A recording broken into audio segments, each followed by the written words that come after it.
ಅಂದಿನ ಮನೆಗಳು ಇಂದಿನಂತಿರಲಿಲ್ಲ. ಈಗಿನ ಮನೆಗಳೇಕೋ ಮೊದಲಿನಂತಿಲ್ಲ.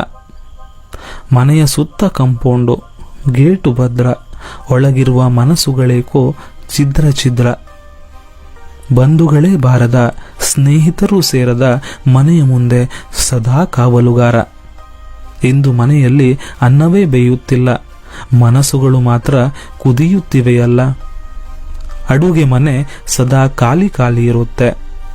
ಫೋನಿಂದ ಕೂತಲ್ಲಿಗೆ ಊಟ ತಿಂಡಿ ಬರುತ್ತೆ.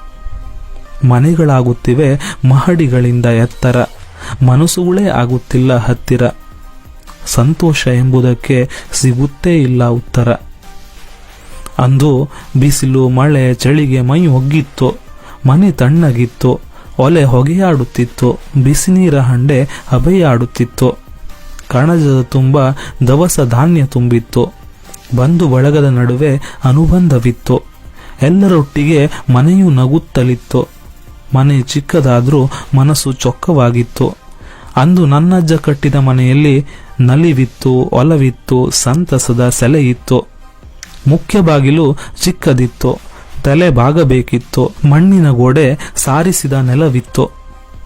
ಮಾಡು ಚಿಕ್ಕದಿತ್ತು, ಬದುಕು ದೊಡ್ಡದಿತ್ತು. ನೋವುಗಳಿದ್ದರೂ ಬದುಕಿಗೆ ಬೆಲೆ ಇತ್ತು. ಚಾಪೆಯಲ್ಲಿ ಕಣ್ಣಿಗೆ ಚಂದದ ನಿದ್ರೆ ಇತ್ತು. ಅಂದು ಆಸ್ಪತ್ರೆಯ ಹಂಗೆ ಇರಲಿಲ್ಲ. ಎಲ್ಲ ಸಮಸ್ಯೆಗಳಿಗೂ ಮನೆಯಲ್ಲೇ ಮದ್ದಿತ್ತು. ಮಗುವು ಕೂಡ ಮನೆಯಲ್ಲೇ ಹುಟ್ಟುತ್ತಿತ್ತು. ಮದುವೆ ಕೂಡ ಮನೆಯಲ್ಲೇ ನಡೆಯುತ್ತಿತ್ತು.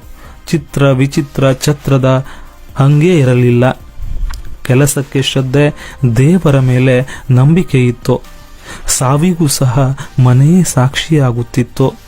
ಹಲವು ಮಕ್ಕಳು ಹುಟ್ಟಿದ ಸಂತಸವಿತ್ತು. ಅವರ ಬಾಲ್ಯದ ಬದುಕಿನ ಸಂಭ್ರಮವಿತ್ತು. ನೆಂಟರು ಬಂದರೆ ಹಬ್ಬದ ಸಡಗರವಿತ್ತು. ಕೆಲವು ಸಾವುಗಳ ಸೂತಕವೂ ಇತ್ತು. ಸತ್ತ ಹಿರಿಯರ ನೆನಪು ಅಚ್ಚಳಿಯದೆ ಉಳಿದಿತ್ತು. ಕಷ್ಟಗಳ ಗೆದ್ದ ಗೆಲುವಿನ ದ್ಯೋತಕವೂ ಇತ್ತು. ಬದುಕಿನ ಸಾಧಕ ಬಾಧಕಗಳೆಲ್ಲವೂ ಇತ್ತು. ಇಂದು ಮನೆ ರಾಜನಿಲ್ಲದ ಅರಮನೆಯಂತೆ, ಸಕಲ ಸವಲತ್ತುಗಳಿರುವ ದರ್ಬಾರಿನಂತೆ, ನೆರೆಮನೆಯ ಹಂಗಿಲ್ಲದ ಸೆರೆಮನೆಯಂತೆ. ಆದರೂ ಮನೆಯವರಿಗೆಲ್ಲ ಹಣದ್ದೇ ಚಿಂತೆ. ಬೇಕಾಗಿದ್ದಕ್ಕಿಂತ ಬೇಕೆನಿಸಿದ್ದೇ ತುಂಬಿದೆ. ದೊಡ್ಡದಾಗಿದೆ, ಶ್ರೀಮಂತವಾಗಿದೆ, ಸಜ್ಜಾಗಿದೆ.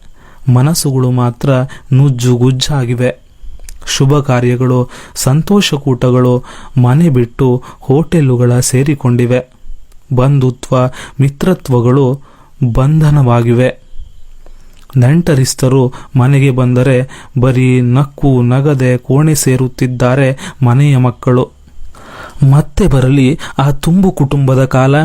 ಆಗಲಿ ಮನೆ ಮನಗಳು ನಂದ ಗೋಕುಲ. ಅರ್ಥವಾಗಲಿ ಸರ್ವರಿಗೂ ಸಂಬಂಧದ ಬೆಲೆ. ಎಲ್ಲರೂ ಕಲಿಯಲಿ ಒಟ್ಟಾಗಿ ನಗುವ ಕಲೆ. ಆಗಲಿ ದ್ವೇಷ ಸ್ವಾರ್ಥ ಮತ್ಸರಗಳಿಗೆ ಸೋಲು. ಶ್ರೀಮಂತಿಕೆಗಿಂತ ಹೃದಯವಂತಿಕೆಯೇ ಮೇಲು. ಧನ್ಯವಾದ.